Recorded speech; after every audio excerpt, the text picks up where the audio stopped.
嗱，今日實試呢一部波蘭 Ferrum Audio 設計同埋生產嘅最新解碼 Wagner 全面升呢嘅 Golden Sound Edition。嗱，口價仲要以今日嘅音響器材嚟講，絕對係算易負擔噶啦。呢部機一出就數度斷貨啊！因為呢部機有3種好過癮嘅 DSP 俾大家用啊！部機最近仲更新埋 firmware， 玩雙向控制播歌。嗱，今集我除咗同大家介紹同埋實試呢一部機之外啊，仲會用 A/B 比較錄音嘅方式，將唔同 DSP 嘅效果錄俾大家聽。有興趣嘅朋友咧，拎定耳機或者開定你套 HiFi， 聽聽呢部機如何展示 DSP 嘅魔法啦。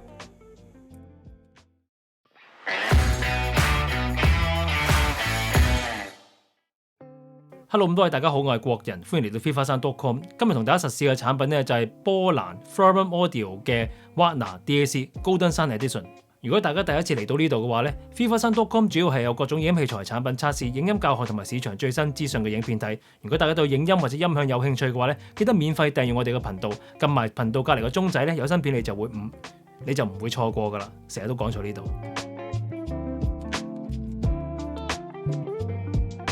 我諗開箱先啦，上面呢個咧係 Hypsos 嚟嘅，咁啊供電 Wagner 咧係可以接駁佢哋自家嘅 Hypsos 供電啦。Wagner Golden Sound Edition 簡單嘅使用說明書啦，接駁圖啦，咁多嘢駁，所以機背係密麻麻用盡每一分嘅空間啊！呢啲咁嘅機咧係你座台用又得，你擺喺音響器材架用咧其實都得。咁佢而家跟嚟咧就俾個 Switching Power Supply 俾你啦，24V 2.5A， 咁就英式嘅電源線啦。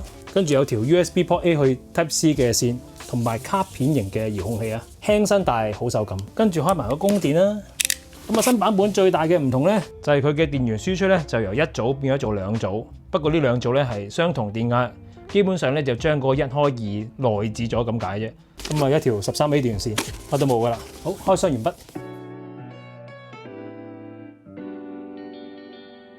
好啦，咁我哋睇睇機背啦，逐個睇啦。右邊開始睇起。配合 Hypsos 用嘅 DC 供電輸入啦，22至到30V 2.5A， 咁下邊咧亦都會有翻正常嘅 DC in 啦，然之後上面你會見到有兩個 HDMI 嘅輸入端子，但係咧一個咧就係 HDMI ARC in， 咁你可以接駁你個電視啦，另外一個咧就係 I2S 嘅輸入啊，咁下邊咧就係 USB-C 嘅輸入啦，然之後咧就係一啲標準嘅數碼界面啦，佢有一組 RCA 單端嘅立體聲模擬輸入啊，咁你可以接駁咩咧？接駁你嘅 AV 系統，咁佢可以設定為 AV bypass 嘅，可以接駁你嘅黑膠唱盤，不過佢就冇唱頭放大啦，所以你要加唱頭放大器嘅。另外咧就係立體聲模擬輸出啦，咁佢有兩組啦，分別咧就係 XLR 嘅平衡同埋 RCA 嘅單端，兩組都可以同步輸出嘅。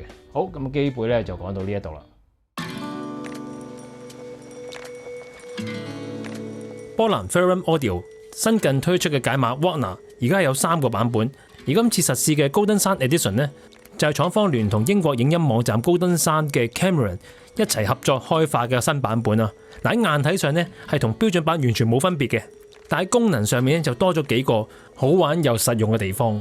首先第一件事，廠方咧係採用自家嘅 DSP 模組嚟到去進行聲音嘅運算嘅，而呢一個版本嘅改動咧就係提升成個運算過程嘅 headroom 餘裕，就有效避免因為信源增益太大，而喺聲音做 DSP 或者做 oversampling 嗰陣時，有機會出現爆聲 clipping 嘅情況啦。至於今次 Golden Sound Edition 新增嘅3個 DSP 強化功能，轉頭喺講設定嗰時再同大家講解。基本上呢個版本嘅功能咧係提升晒嘅，不過就冇咗 MQA 啊。廠方話因為 DSP 要留力俾新功能。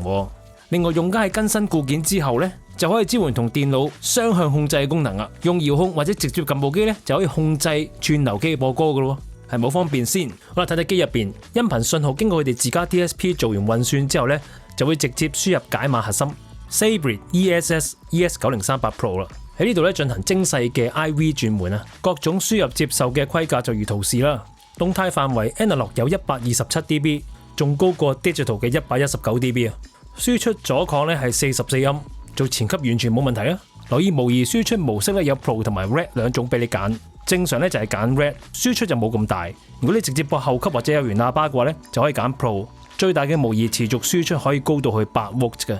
咁啊尺寸咧就如圖所示啦。真係座台都唔係好壓位啊！正主機嘅重量 1.8 公斤。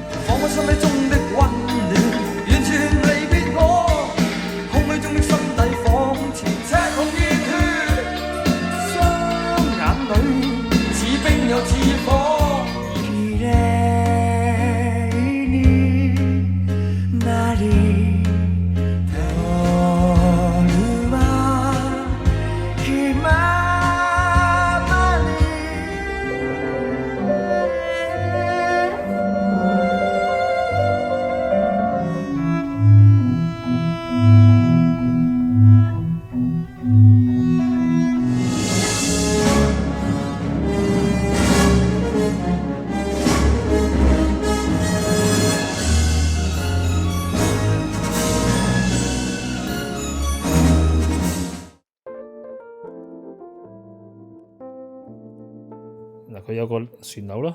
咁但係咧，其實佢成部機係 Touch Mon 嘅，一撳呢個啦，你就可以見到。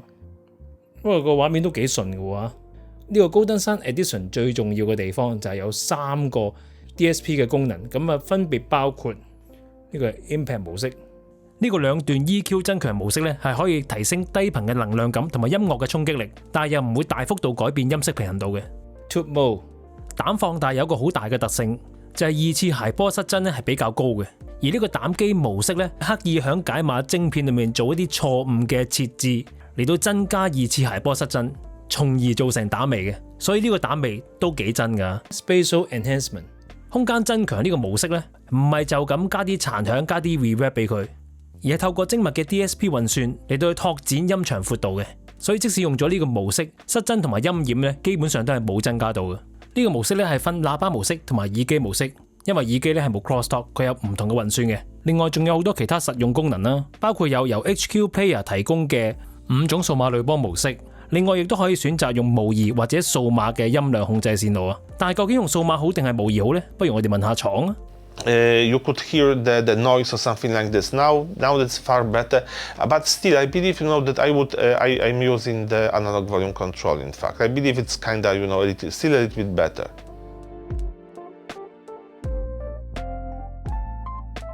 Ferrum Audio Wagner 解碼啦 ，Golden Sound Edition 啦。咁啊，用翻 Hypsos 最新版本嘅供電服侍佢。Roland Core 咧就係 Silent Angel、Ren 7 V2、Digital Renderer 咧就係 Auralic RSG2， 跟住 AES CPU 線輸出直接俾Wagner 嘅。Wagner 嘅模擬輸出咧直接接駁煲打866 Integrated 合併式擴音機，再推呢個 Magical A3 嘅喇叭。咁啊 Golden Sound Edition 嗰3個 filter 咧，開頭呢幾首咧就唔開住。然之後我先至會播一啲適合開某啲 filter 嘅歌，然後開嗰啲 filter 俾大家聽下。咁啊當然有 A/B 比啦，應該都幾過癮嘅。Last dance, we've come to the last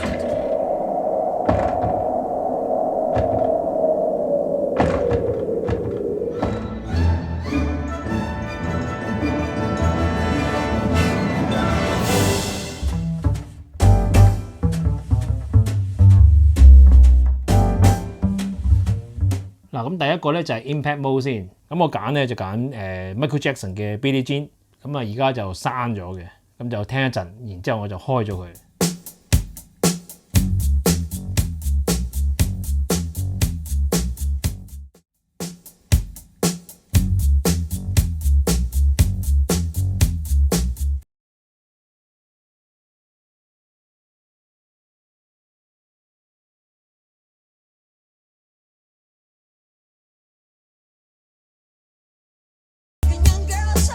好啦，咁第二個咧就係 Tube Mode 啦，細川玲子嘅 Tears in Heaven， 咁呢個都係我成日播噶啦。咁聽下把聲，加咗膽味之後又會點啦？而家。Would you know my name? Would you know my name? 'Cause I know I don't belong. 'Cause I know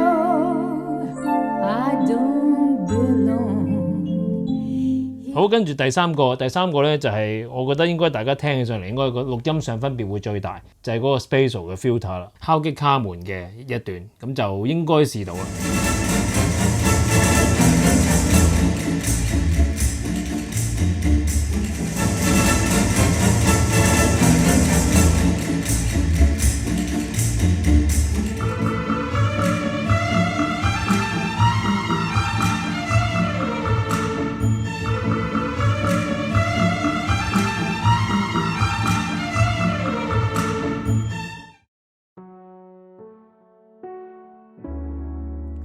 好，咁啊講個聲啦。嗱，呢部機聲音好簡單講晒，可以話係將 ESS 解碼晶片最大嘅強項顯示出嚟啊！即係屬於高分析力、幼細、動態範圍廣同埋底噪好低。廠方咧唔係第一次做解碼噶啦，所以校聲上面咧係校得好穩陣、好準確嘅。播放唔同類型、唔同年代嘅音樂都可以好平衡、好穩定咁樣重播翻出嚟啊！聽感上咧佢係比較保守嘅。好嘅咧就係穩打穩紮啦，容易夾唔同特性嘅器材。亦都啱乜都中意聽，比較雜食嘅用家。但係由於佢調聲上面咧係相對保守啊，所以亦都稍為欠缺咗少少魅力同埋特性啦。所以喺呢個時候，今次實試嘅 Golden Sound Edition 3個 DSP 模式咧，再加埋佢本身已經有嘅5個 HQ Player Filter 咧，就大派用場啦。用家咧只係需要喺非常之簡單嘅設置之下咧，呢部解碼就即刻可以加咗好多唔同嘅可能性。你可以將佢變咗做更加能量型啦，可以變咗做更加音色型啦，亦都可以將佢改變為音效型嘅。而我想讚嘅咧就係呢啲功能，呢啲 DSP 嘅功能唔會太過扭曲聲音原本嘅面貌啊，而只係適度調改啫。所以就算有用家長開某啲功能啊，亦都唔會因為咁而令到聲音長期傾埋一邊，而係依然可以播放到唔同類型嘅音樂，而係播得幾好嘅。作為設計師嚟講，係一個好聰明同埋一個好成熟嘅決定啊。另外佢嘅模擬輸出亦都好足夠啦。喺咁多呢個價位嘅解碼連前級功能嘅器材入邊呢，佢係好罕有咁樣俾用家真係可以當佢係前級咁樣用，同埋有俾用家可以選擇模擬音量控制嘅選項啊。前級嚟講呢，佢嘅功能唔單止係做得到，而且我好少講嘅係做得好。好啦，咁啊讚咗咁耐，咁講少少不足嘅嘢啦。每次 review 呢，我都會講少少產品嘅不足嘅。仲有啲咩佢可以再做好啲呢？就係如果佢顛到俾多一組立體聲模擬平衡輸入你呢，甚至乎呢一組嘅輸入可以轉成唱頭放大嘅話，咁呢一部機應該都可以話係 DAD Pre 解碼連前級入邊嘅完全體咁滯噶啦。仲有一樣唔知算唔算係不足啦，就係呢部機加埋同廠供電 Hypsos 出嚟嘅聲音呢，係更加生猛活潑，細節感更加靚。而微調 Hypsos 供電嘅電壓呢，亦都可以進一步玩調聲嘅。講真，如果係預算比較充足嘅朋友呢，買 Warner 真係冇可能唔買埋 Hypsos 一套咁樣玩，因為靚供電對於一部音響器材嚟講係真係好重要啊。但係呢個供電呢，其實你買佢你係要俾多萬零蚊嘅，咁都係一筆錢啊，所以都要諗諗啊。呢部機啱咩人呢？空間有限，要駁呢樣駁嗰樣，但係又唔想咁多機嘅朋友呢，呢部機好啱你啦。而同時間亦都好啱啲咩都想玩下嘅用家啊。嗱，講真，未來嘅音響咧，其實都係向住 DSP 嘅路去邁進噶啦。呢一部 Ferrum Audio Warner 解碼 Golden Sound Edition 咧，正正就係一部能夠好好展示未來音響應該點行嘅器材啊！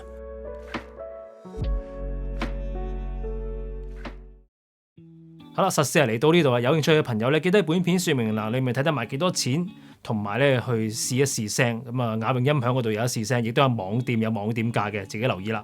好，今日嘅測試咧就嚟到呢度為止啦。咁中意我哋拍片嘅朋友俾個 like 我哋啦，未訂閱我哋 channel 嘅記得訂閱啦。訂閱咗之後記得撳著 channel 隔離個鐘仔，有新片出嚟第一時間收到通知。今次2揀1題目咧都同呢個解碼有少少關係嘅，就係如果俾你揀嘅話，你會揀一部解碼係分開獨立供電同埋解碼分開行嘅，但係細部啲，定係一步過大部入邊已經有埋供電同埋解碼，唔使打散晒呢？不妨留言講講你嘅睇法啦。好啦，咁今日嘅 review 嚟到呢度，下次再見，拜拜。